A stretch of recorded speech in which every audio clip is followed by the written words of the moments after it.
Assalamualaikum warahmatullahi wabarakatuh. Alhamdulillah wassalatu wassalamu ala Rasulillah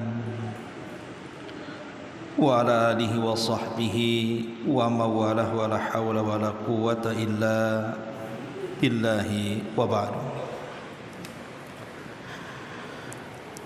Alhamdulillah, di malam hari ini kita kembali bisa duduk di Masjid Nidaul Ilmi.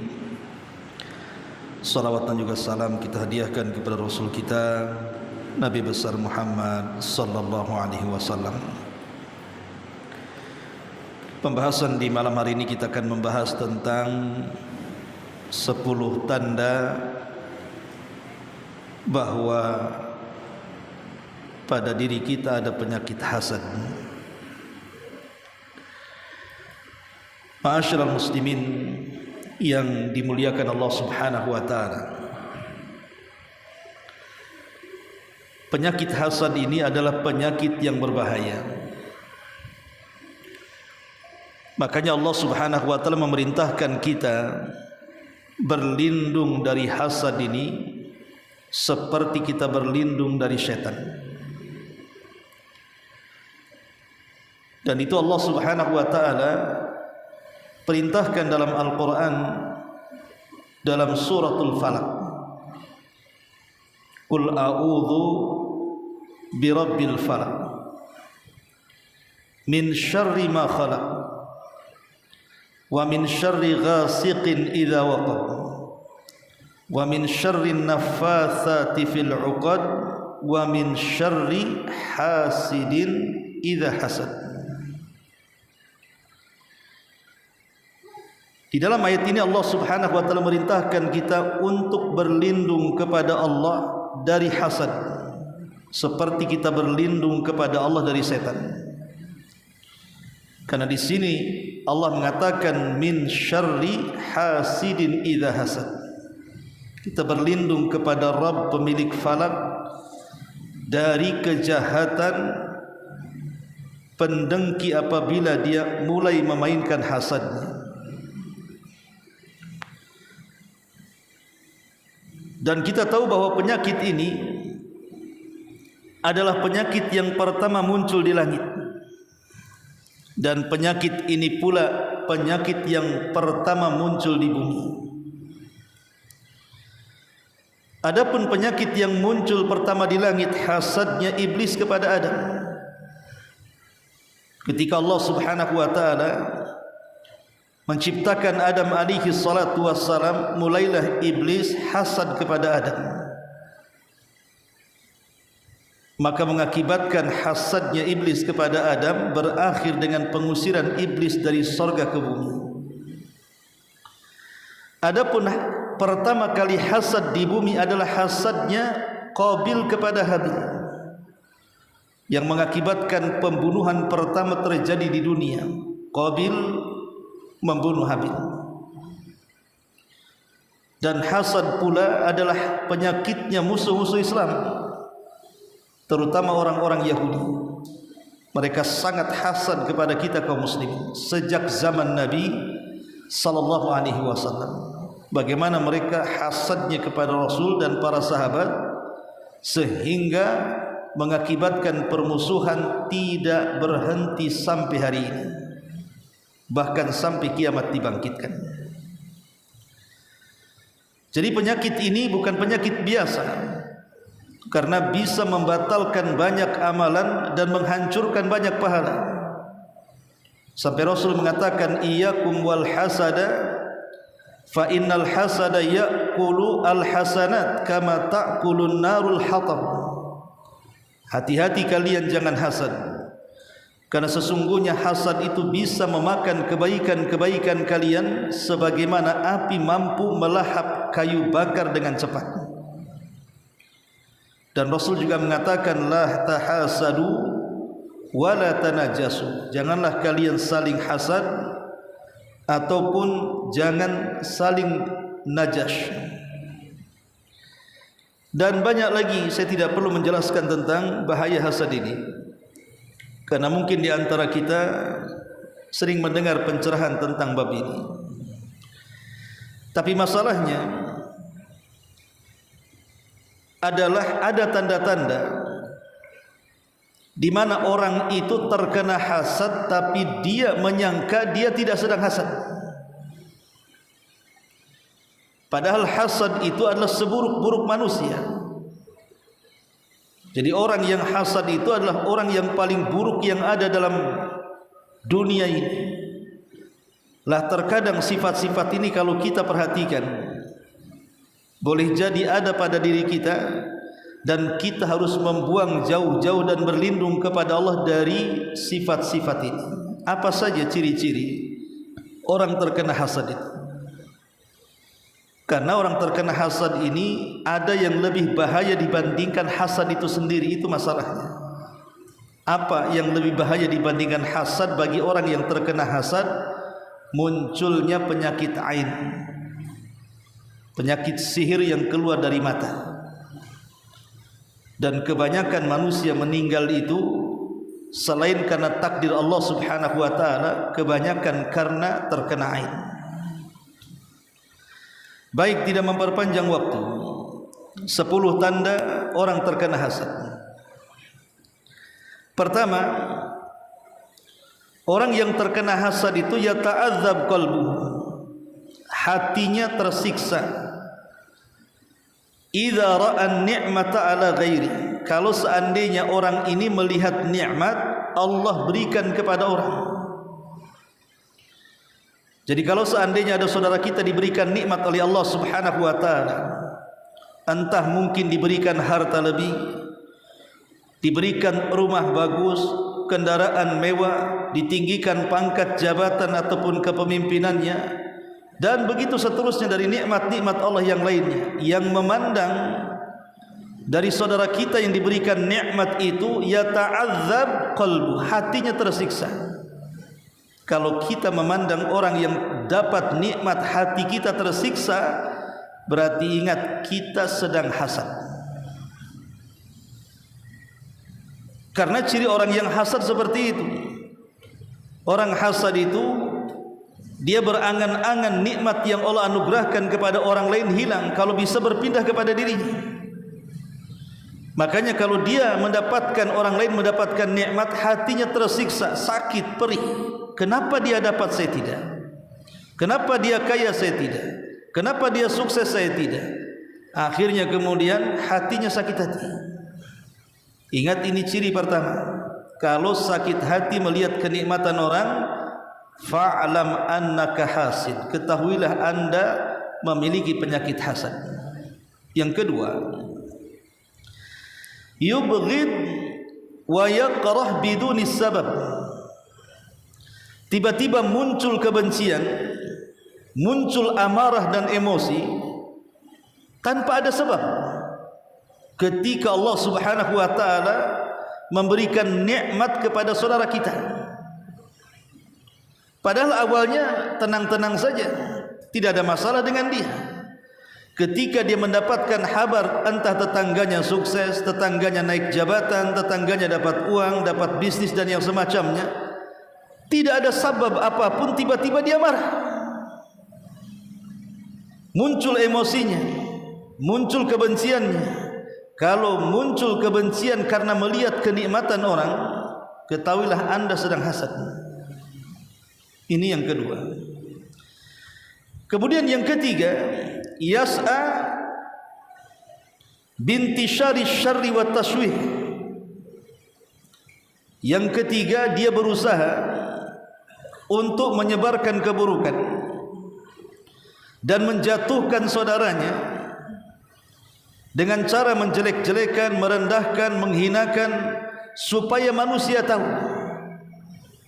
Dengan kata lain, dijatuhkan mentalnya, kehormatannya. Karena perilaku orang hasad seperti itu, jangan sampai ada orang yang ada di atasnya. Kalau bisa jangan dia lebih kaya dibandingkan saya, jangan lebih terkenal dibandingkan saya, jangan lebih dihormati dibandingkan saya, jangan lebih dimuliakan dibandingkan saya, jangan lebih tinggi pangkat jabatan dan kepemimpinan dibandingkan saya, dan begitu seterusnya. Karena dia memandang ketika ada orang yang mendapatkan keberhasilan seperti itu, dia tidak mau. Makanya dia akan jatuhkan dia sejatuh-jatuhnya dengan cara apa? Mencari-cari keburukannya. Kemudian disebarkan. Tetangga buat rumah banyak, mulai disebarkan. Saya tahu kok kerjanya itu. Berapalah gaji dia? Kok bisa dia bangun rumah? Jangan-jangan. Nah, mulai itu. Jangan-jangan melihara tuyul. Jangan-jangan dia curi, jangan-jangan korupsi, jangan-jangan ngambil uang orang, jangan-jangan ambil dompet orang, dan begitu seterusnya. Dia akan menyebarkan isu-isu supaya orang yang diberikan nikmat dari saudaranya tidak tenang hidupnya. Itulah ciri orang hasad. Ini yang ketiga. Kemudian yang keempat, tamanni antanzilal musibah lil mahsud. Orang yang punya penyakit hasad itu berangan-angan dalam hatinya supaya orang yang dihasadinya itu terkena musibah. Kapan rumahnya kebakaran? Kapan mobilnya tabrakan? Kapan orangnya mati? Kapan orangnya sakit? Lama sakit kok tak mati-mati. Ya, umpamanya. Jadi kalau seandainya dari saudara kita terkena musibah itu senang dia. Kita dengar tetangga kita tabrakan, kakinya patah atau dilarikan ke rumah sakit, koma dan begitu seterusnya. Tidak ada raut kesedihan sama sekali. Tidak ada raut bela sungkawa sama sekali. Kayak biasa-biasa saja. Tidak ada kecintaan kepada saudaranya. Kalau orang senang di atas penderitaan orang atau menderita di atas kesenangan orang, fa'lam annaka hasid. Ketahuilah anda ini punya penyakit hasad. Kenapa senang kok saudaranya dapat musibah? Harusnya kalau saudaranya dapat musibah, kita takziah, memberikan hiburan-hiburan, minimalnya apa? Meringankan bebannya. Kalau tidak bisa membantu secara material, ya mungkin dengan doa, dengan kalimat-kalimat thayyibah. Bukankah Rasul yang mengatakan sebaik-baiknya amal yang paling dicintai Allah Subhanahu wa taala adalah sururun tudkhiluka ala qalbil muslim, kebahagiaan yang anda masukkan ke hati seorang muslim. Ini yang keempat. Kemudian yang kelima, ciri orang yang hasad adalah yas'an yatarakab ala ma yamlikul mahsud. Orang yang punya penyakit hasad biasanya dia akan berupaya keras, mengintip-ngintip, mencari-cari kabar, bahkan terkadang mengirim jasus mata-mata untuk memperhatikan apa yang dimiliki saudaranya. Jadi diintip-intip gitu ya. Punya apa dia? Mobilnya kayak apa? Rumahnya seperti apa? Usahanya kayak apa? Maju atau tidak? Jadi orang yang hasad itu dia selalu menggunakan matanya untuk terus memandang, memperhatikan hal yang kecil saja dia tahu dari saudaranya itu, karena tidak mau ada saingan dalam kehidupannya. Jangan sampai saudaranya lebih dibandingkan dirinya. Makanya hal-hal kecil pun dia pasti tahu orang yang hasad kepada orang yang dihasadinya itu. Dan Islam melarang tajassus, mengirim mata-mata. Ma'asyiral muslimin yang dimuliakan Allah Azza wa Jalla. Jadi yang kelima, dia akan mencari-cari tahu, entah bertanya kepada saudaranya, entah bertanya kepada tetangganya, entah bertanya kepada orang lain macam mana nasibnya, gimana kondisinya, baik atau tidak, bukan karena kasihan, karena takut kalau seandainya saudaranya lebih daripada dia. Itu masalahnya. Kalau ini terjadi, anda ini punya penyakit hasad dalam hatinya. Kemudian yang nomor 6, lisanul hasid. Lidahnya orang yang hasad itu daiman yaghtab, selalu mengeluarkan kata-kata ghibah. Ciri orang yang hasad itu adalah suka menggibah, suka menggunjing, suka membicarakan saudaranya, membuat isu-isu untuk menjelek-jelekan saudaranya. Itu umumnya orang yang hasad itu biasanya tidak lepas dari ghibah. Jadi setali mata uang tuh dengan ghibah itu 11-12 saja orang yang hasad dengan orang ghibah itu. Karena hakikatnya kenapa orang yang hasad itu menggibahi orang yang dihasadi? Sebenarnya karena dia tidak memiliki apa yang dimiliki saudara yang dihasadinya itu. Kalau seandainya dia memiliki apa yang dimiliki saudaranya, tidak mungkin orang hasad. Karena dia tidak memiliki apa yang dimiliki saudaranya, itulah makanya dia hasad. Makanya bagaimana caranya kemudian apa yang dimiliki saudaranya kalau tidak hancur, ya berpindah kepada dia. Dan ini ciri orang yang hasad, lisannya selalu menggibah. Ini yang keenam. Kemudian yang ketujuh adalah yudhakham khata'us saghir lil mahsud. Jadi kalau ada kesalahan kecil dari orang yang dihasadi, maka sama orang yang hasad itu akan dibesar-besarkan biasanya. Kesalahannya kecil tapi dibesar-besarkan. Lah membesar-besarkan masalah, membesar-besarkan perkara kecil dari saudaranya, bukan menutup aibnya, malah membongkar bahkan mengomporinya. Itulah ciri orang hasad seperti itu. Ciri orang yang hasad seperti itu. Pamannya ada tetangganya dari dulu memang enggak suka. Tiba-tiba mungkin anaknya terkena tersandung kasus, tangkap polis atau mungkin dimasukkan sel. Mulai dia membesar-besarkan. Ya pantas saja anak itu tidak jatuh seperti buah mangga tidak jatuh dari pohon mangga. Itu bapaknya kurang lebih saja itu. Mulai dirembetkan ke orang tuanya, dirembetkan kepada keluarganya. Wajar aja dia juga di kampung keluarganya kayak gitu. Mulai besar tuh. Jadi orang yang hasad itu dia akan membesar-besarkan perkara kecil tuh. Maka kalau seandainya seseorang itu membesarkan kesalahan kecil menjadi besar dari saudaranya, ketahuilah Anda sedang hasad. Ini yang ke-7. Yang ke-8, ciri orang yang hasad itu isya'atut tahris wal adawata lil mahsud. Dia suka menyebarkan at-tahrish, mengadu domba. Jadi orang yang hasad itu dengan namimah itu sama dengan hasad, dengan ghibah. Itu setali 3 mata uang. Hasad, ghibah, namimah biasanya.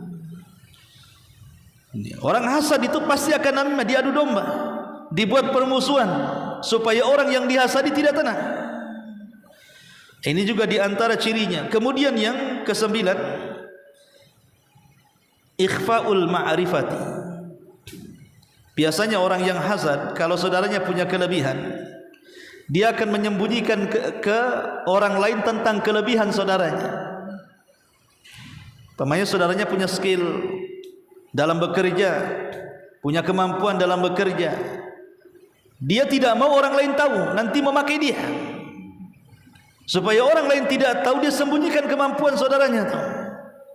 Bahkan terkadang ditutup-tutupi, bahkan terkadang dijelek-jeleki dan dikatakan dia tidak bisa apa-apa, dan begitu seterusnya.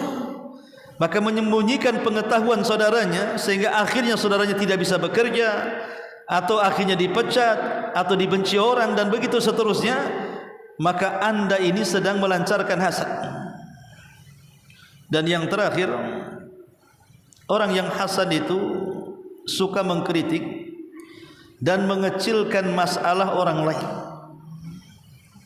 Dia suka mengkritik, padahal dia tidak sebagus di orang lain sebenarnya, tapi dia suka mengkritik dan mengecilkan urusan orang lain. Padahal orang lain, saudara kita itu sudah punya jasa besar di masyarakat, atau di lingkungan kita, atau di yayasan, atau di sekolah, atau di masjid, dan begitu seterusnya, tapi tidak pernah dianggap jasanya. Jadi orang yang tidak pernah menganggap jasa orang lain dan suka mengkritik padahal dia tidak lebih baik dibandingkan orang, sesungguhnya dia telah hasad. Atau boleh saya tambah ke-11 adalah at-tanafus ghairu syar'i. Terkadang berlomba-lomba tapi dengan perlombaan yang tidak mulia. dengan cara menyikut ke kanan, menyikut ke kiri, menyundul ke atas, menginjak ke bawah. Yang penting saudaranya jangan sampai mendapatkan posisi yang ia sedang mengejarnya. Ini juga diantara ciri hasad. Inilah ciri hasad yang sangat bahaya. Hindari 11 ciri ini yang disebutkan oleh para ulama. Baik ma'asyiral muslimin yang dimuliakan Allah Azza wa Jalla, tentu hasad ini kan ada sebabnya ikhwan. Kenapa orang bisa hasad? Apa sih penyebabnya orang itu bisa hasad? Pertama, akibat permusuhan. Biasanya hasad ditimbulkan itu karena berawal dari permusuhan dan kebencian. Awalnya gesekan-gesekan, jadi benci, jadi musuh, lahir hasad. Makanya kenapa seseorang itu kalau membenci orang, jangan membenci pribadinya, tapi membenci perbuatan maksiatnya. Sebab kalau seandainya seseorang ada masalah, kita benci pribadinya, kalau dia sudah taubat, selamanya kita tidak suka dengan dia. Tapi kalau kita membenci sifatnya, kalau dia sudah bertobat, adalah kemungkinan kita cinta dengan saudaranya. Pamannya ada orang yang punya akhlak buruk, mungkin dia berzina, kita tidak suka dengan perbuatan zinahnya, tapi jangan pribadinya, supaya kalau dia sudah tobat dari zina, pribadinya masih kita cintai. Tapi kalau kita membenci pribadinya, maka kalau pun dia sudah bertobat, maka tidak ada sambung kait lagi kita dengan dia. Padahal Rasul mengatakan, la yu'minu ahadukum hatta yuhibba li akhi ma yuhibbu li nafsi. Tidak beriman atau tidak sempurna keimanan seseorang sampai dia mencintai saudaranya seperti dia mencintai dirinya. Ini yang pertama, sebab kenapa timbul hasad, karena gesekan, permusuhan. Yang kedua, karena al-kibru, sombong. Munculnya hasad itu karena kesombongan. Lihat iblis, kenapa dia hasad? Karena dia sombong. Saya lebih baik dibandingkan Adam. Saya diciptakan dari api, Adam dari tanah. Dari kibar ini muncul hasad. Akhirnya mulai dia membuat perkara dengan Nabi Adam. Kemudian yang nomor 3, hubbur riyasa, terlampau cinta kedudukan. Orang yang cinta kedudukan pasti hasad. Lihat orang lawan politik itu, dia akan saling menjatuhkan satu dengan yang lainnya. Kenapa? Karena terlampau cinta dengan kedudukan. Dia akan menjatuhkan lawan politiknya sejatuh-jatuhnya. Kalau perlu jangan bangkit lagi. Kemudian yang keempat, hubbun nafsi wasyuhuha, terlampau cinta kepada diri sendiri dan kekikiran yang melekat pada dirinya. Umumnya orang yang hasad itu dia kikir.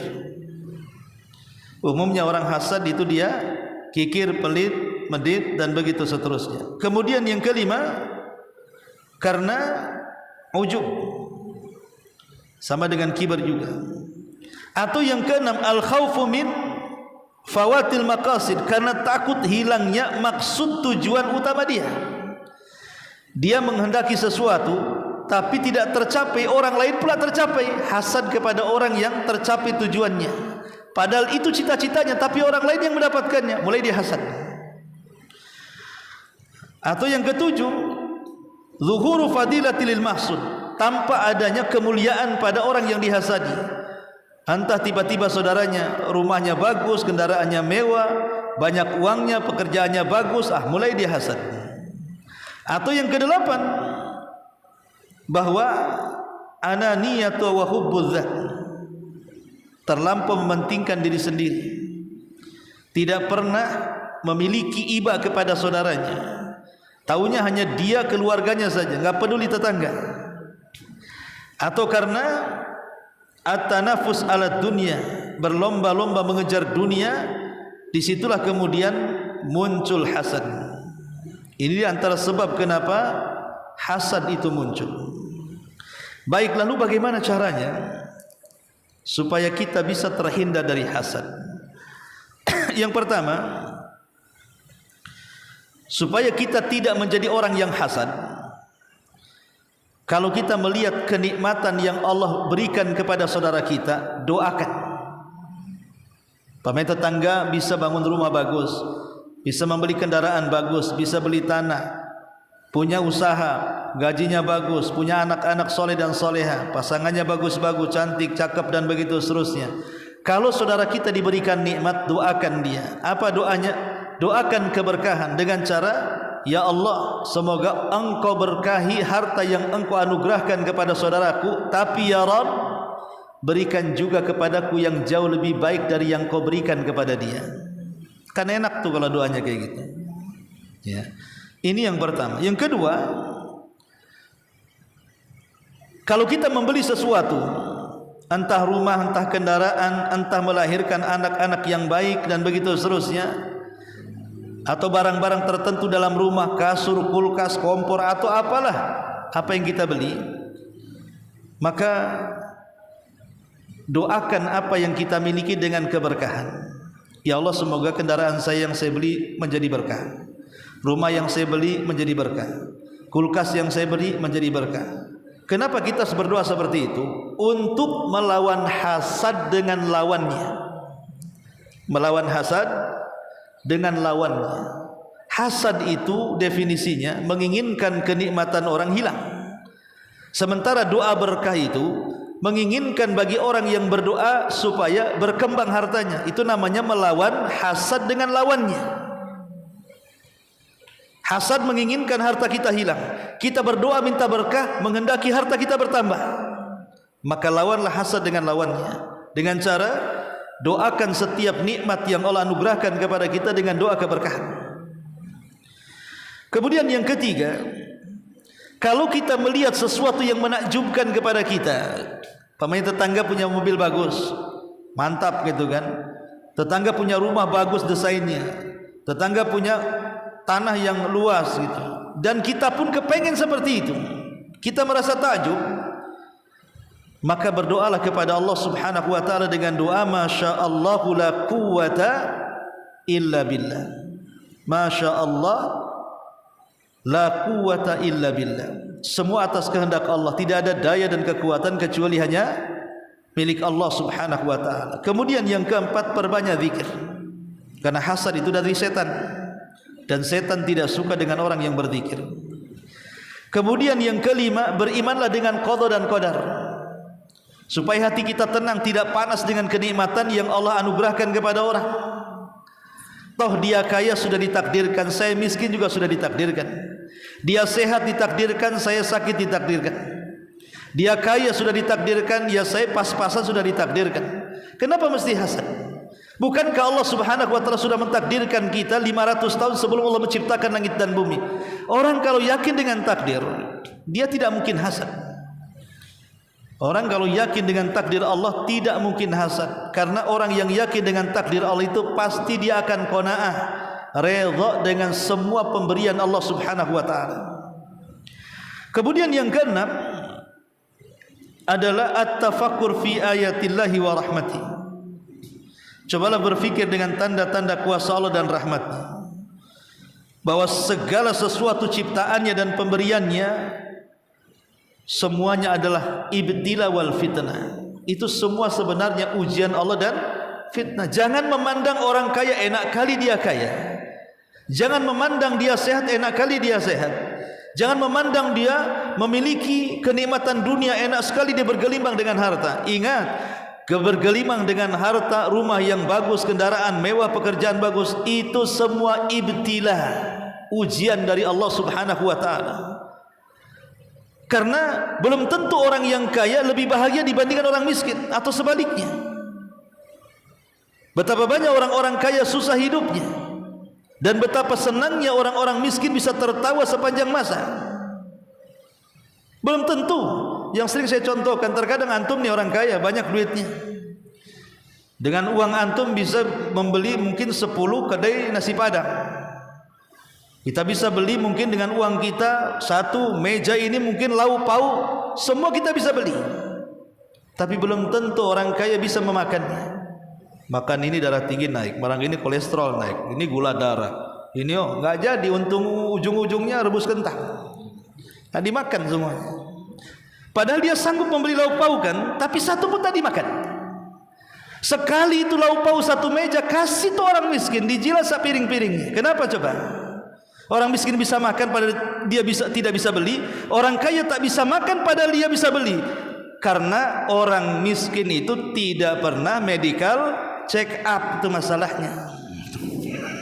Dia tidak tahu kolesterolnya berapa, darah tingginya berapa, kan itu. Hantam saja, sakit mati gitu dah. Nah dari sini ma'asyiral muslimin yang dimuliakan Allah Azza wa Jalla, maka kita jangan memandang orang itu di atas kesuksesannya. Dunia ini ibtilah, semua ujian dari Allah. Keburukan itu ujian, kebaikan juga ujian. Wa nabluukum bisyarri wa nabluukum bisyarri wa nabluukum bisyarri wal khairi fitnah. Dan kami uji kalian dengan keburukan dan kebaikan, dan itu semua fitnah bagi kalian, kata Allah. Maka ini diantara solusi jangan sampai hasad. Adapun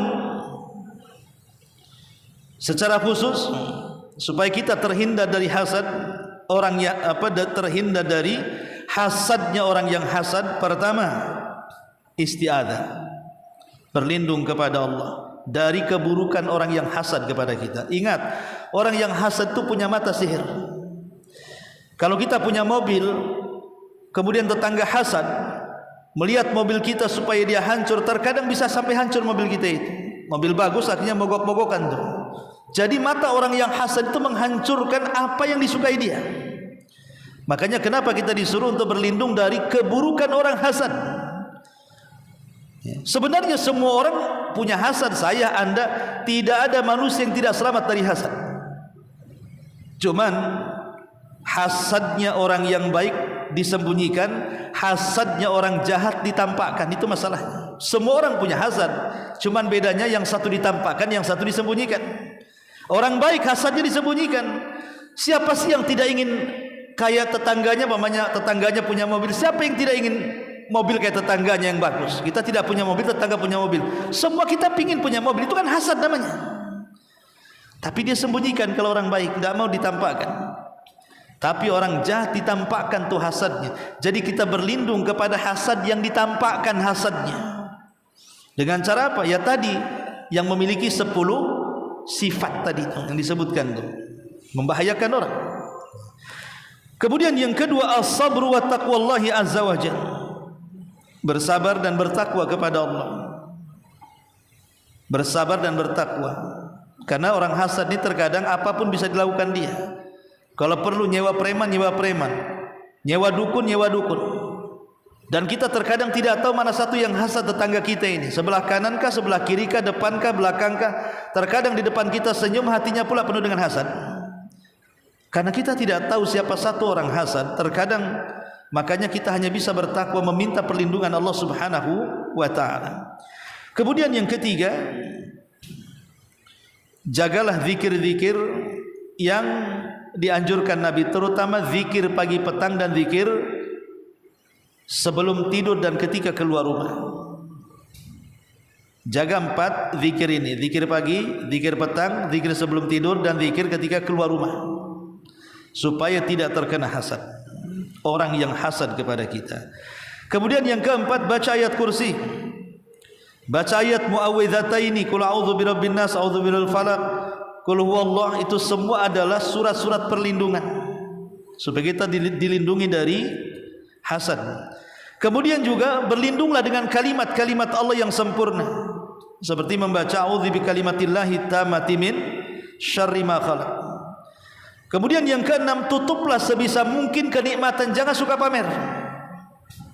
Kenapa orang hasad kepada kita? Karena kita ini kadang-kadang suka pamer. Yang tadinya orang enggak hasad jadi hasad jadinya.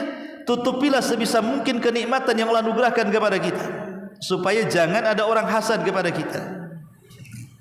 Jangan malah kemudian ditampah-tampahkan. Tengok rekening saya ada banyak kan? Nah, rekeningmu pasti enggak isinya. Jadi orang jadi hasad. Kemudian juga at-tadarru bid-du'a ila Allah. Cobalah berdoa dengan meminta kepada Allah Azza wa Jalla supaya kita tidak terkena hasad. Kemudian juga yang terakhir, al-akhdhu bil asbab al-wiqayah jamilah wa tafsila. Kemudian mengambil sebab-sebab yang bisa menjauhkan kita dari hasad, baik secara jumlah atau secara rinci, ya, yang sudah disebutkan oleh para ulama. Ma'asyiral muslimin yang dimuliakan Allah Subhanahu wa taala, adapun kalau orang yang sudah terkena hasad, ingat ikhwan, terkena hasad itu sama dengan terkena sihir. Jadi orang yang terkena hasad kata para ulama terkadang bisa sampai stroke, bisa sampai sakit parah, bisa dilarikan ke rumah sakit. Orang yang kena hasad ini bahaya, seperti orang kena sihir. Makanya jangan sampai kita memancing-mancing orang hasad kepada kita, karena orang hasad ini terkadang bisa sampai menyakiti, bisa sampai membunuh. Karena di mata orang yang hasad itu ada penyakit ain masalahnya, yang Rasul menyuruh kita berlindung. Makanya kenapa kalau ada orang yang terkena penyakit, entah sakit, stroke dan yang lainnya, ya mungkin gejalanya penyakit, tapi kan sebabnya terkadang dari orang yang hasad. Ya, cobalah kata para ulama, yang pertama al-ightisalu awil wudu lil ain, mandi dan berwudu, mandi dan berwudu. Kata Nabi SAW, al-ainu haqqun walau kana syai'un sabiqul qadari la sabaqathul ain wa idza igtasaltum faghsilu. Di sini kalimat wa idza igtasaltum faghsilu, maka kalian boleh mandi dengan cara apa? Dengan cara menggunakan bekas air wudu. Jadi kita wudu, bekas air wudunya itulah kita ambil lap kain, kemudian dioleskan di semua tempat-tempat yang tersembunyi, seperti di ketiak, di sini kan, di leher sebelah sini, pokoknya daerah-daerah yang tersembunyi dari bekas air wudu itu. Mudah-mudahan kalau memang penyakitnya karena hasad, insya Allah bisa sembuh. Tapi kalau penyakitnya bukan karena hasad, memang dia karena ya salah makan atau apa kan, mungkin dia memakan sesuatu yang menjadikan dia seperti itu, ya lain ceritanya. Tapi kalau dia sakitnya itu karena terserang hasad, maka cara pengobatannya sama dengan orang yang terkena sihir. Dengan cara seperti itu, dimandikan dengan bekas air wudu.